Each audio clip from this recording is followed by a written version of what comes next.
For 77 years, Francis Buzzard had cleaned the halls of Bell Elementary, harboring a secret so profound it could shatter the school's very foundation. No one suspected the truth until one day, the whispers turned into a roar. Bell Elementary School hummed with the usual weekday cacophony. Sunlight streamed through the tall, slightly grimy windows, illuminating dust motes dancing in the air. The scent of floor wax mingled with the faint aroma of crayons and old textbooks. It was a place of worn comfort, a haven of learning where generations of children had scrawled their names on desks and dreamed their first dreams. Francis Buzzard, her silver hair neatly pulled back, her hands gnarled but surprisingly strong, moved through the hallway with a quiet, purposeful grace. At 77, her steps were slower, her back a little more stooped, but her eyes, a faded blue, held a spark of unwavering kindness. She arrived before the first bell each morning, often lingering long after the last child had skipped out the doors. It wasn't just a job, it was a routine, a solace. Today, she was carefully repairing a small, torn stuffed animal she'd found near the lost and found, a little girl's beloved bear. She hummed a tuneless melody, her fingers deftly stitching the worn fabric. She'd even taken the time to give its button-eye a polish, so that his now seemed shine with glee. It was these things, these extra touches, that set her apart. The staff room buzzed with the usual pre-class chatter. Mrs. Davis, a veteran third-grade teacher, sipped her coffee and remarked, "Did you see the way Frances polished the trophy case? It's gleaming like it's brand new." She treats those things like they're her own children. A younger teacher, Ms. Johnson, fresh out of college and full of idealistic energy, nodded thoughtfully. "She's always here," she murmured. "I saw her buying extra cleaning supplies at the store last week. With her own money, I think." Another teacher chimed in. "She never seems to take a day off. Does she even have family?" The question hung in the air, unanswered. Ms. Johnson, her curiosity piqued, found herself observing Frances more closely. She started making small talk, offering Frances a cup of coffee during her breaks, asking about her day. Frances always responded with a gentle smile, deflecting any personal questions with a polite, "Oh, I'm doing just fine, dear." But Ms. Johnson noticed things. The way Frances's eyes would cloud over when the other teachers talked about their families. The way she never mentioned birthdays or holidays. One afternoon, rummaging through the lost and found box, Ms. Johnson found a small, faded photograph. It showed a young Frances, her hair in pigtails, standing beside a sparsely decorated Christmas tree, a wistful expression on her face. The photo was tucked inside a worn, leather-bound book, a child's reader, with the barely legible name Francis B. inscribed inside. That was the first thread. She started discreetly asking around. The school's secretary, Mrs. Peterson, who had been at Bell Elementary for almost as long as Francis, offered a few fragments. "She's been here forever, you know. Always so quiet, so dedicated. Never knew much about her personal life, though." A retired teacher, Mr. Henderson, remembered Frances as a fixture, a constant presence, always willing to lend a hand. Ms. Johnson, her heart aching with empathy, pieced the clues together. It seemed increasingly likely that Frances had never experienced a proper celebration, a birthday filled with joy and recognition. The thought of this kind, hardworking woman spending her life in quiet service, without ever feeling truly celebrated, spurred her to action. She approached Principal Thompson, a kind, slightly balding man with a genuine love for his students and staff. She presented her findings, her voice trembling slightly with emotion. I think Frances has never had a real birthday party," she said. "She's always been so selfless, so dedicated.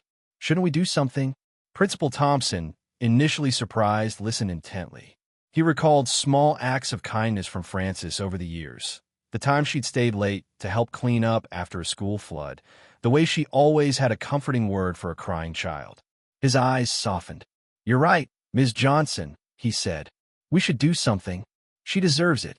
The plan took shape in hushed whispers and secret meetings. A core group of teachers, sworn to secrecy, rallied together. They collected donations discreetly, assigning tasks with military precision. Mrs. Davis was in charge of decorations. Mr. Jones would handle the food, and Ms. Johnson, the driving force behind it all, would coordinate the rest. The most crucial part, however, was the student involvement. The teachers explained the situation to their classes, age-appropriately, emphasizing Francis's kindness and the importance of showing appreciation. The children, their faces alight with excitement, eagerly embraced the project. They created handmade cards, colorful drawings, and even a giant banner that read, "Happy birthday, Francis! We love you." The assembly was carefully orchestrated. They chose a topic, important updates on school maintenance, knowing Francis would feel obligated to attend. The morning of the assembly, Francis went about her usual routine, oblivious to the whirlwind of activity around her. She polished the brass doorknobs, wiped down the windows, and even straightened the slightly crooked welcome mat outside the main entrance. She paused for a moment, her gaze sweeping across the familiar hallway, a faint, almost imperceptible sadness flickering in her eyes. It was just another day, she thought, another year passing by unnoticed. As she made her way to the cafeteria, she noticed a few unusual things, students whispering excitedly, a classroom door slightly ajar, revealing a glimpse of colorful decorations. But she dismissed them, her mind focused on the upcoming meeting. She walked around the corner, expecting the usual rows of empty tables and chairs. The explosion of sound and color hit her like a physical force. A roar of surprise erupted from hundreds of voices. The cafeteria was transformed. Balloons in every imaginable hue bobbed from the ceiling. Streamers cascaded down the walls, and a giant, student-made banner proclaimed its message of love. Francis stood frozen, her hands flying to her chest, her mouth agape. Her eyes widened, taking in the scene with disbelief. The smell of freshly baked cake filled the air, mingling with the scent of the flowers that adorned every table. Confetti rained down, sparkling like tiny jewels. She saw the faces of the students, their eyes shining with genuine affection. She saw Ms. Johnson and Principal Thompson watching her, their smiles warm and encouraging. Tears welled up in Francis's eyes, blurring her vision. She tried to speak, but her voice caught her throat. A small girl, Lily, the owner of the repaired teddy bear, stepped forward and shyly offered Francis a handmade card, adorned with glitter and a clumsily drawn heart. "Happy birthday, Miss Francis," she whispered. That small, heartfelt gesture broke through Francis's remaining composure. The tears flowed freely, tears of surprise, of gratitude, of overwhelming emotion. Principal Thompson stepped forward, his voice amplified by the microphone. "Francis," he began, his voice filled with warmth, "we all know how dedicated you are to Bell Elementary. You've cared for this school, and for all of us for so many years. We also know that you've always put others first, often neglecting your own celebrations. Well, today, Francis, it's your turn." He gestured to the cheering crowd. "We wanted to show you how much we appreciate you, how much we love you. Happy 77th birthday." Francis, finally finding her voice, managed a shaky, "Oh my, I don't know what to say." She looked around the room, her gaze lingering on each smiling face. This is the most wonderful thing that's ever happened to me." She shared a brief, poignant anecdote from her childhood, her voice thick with emotion, explaining how her family's poverty had made celebrations impossible. "Birthdays were just another day," she said softly. "I never expected anything like this." The party was a whirlwind of joy and connection. Francis cut the cake, a magnificent creation adorned with 77 candles. Students sang "Happy Birthday" with gusto, their voices filling the cafeteria with warmth. Francis received countless hugs, handmade cards, and heartfelt wishes.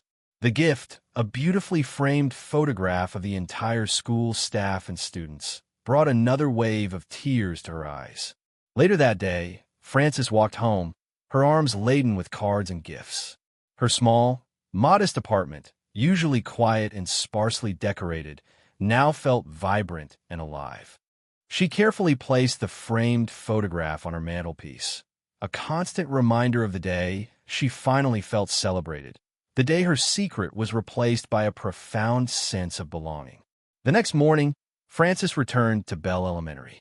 She went about her duties with her usual diligence, but something was different. A new lightness in her step, a brighter sparkle in her eyes. She was no longer just a janitor. She was a cherished member of the Bell Elementary family, her quiet dedication finally acknowledged, her heart overflowing with gratitude.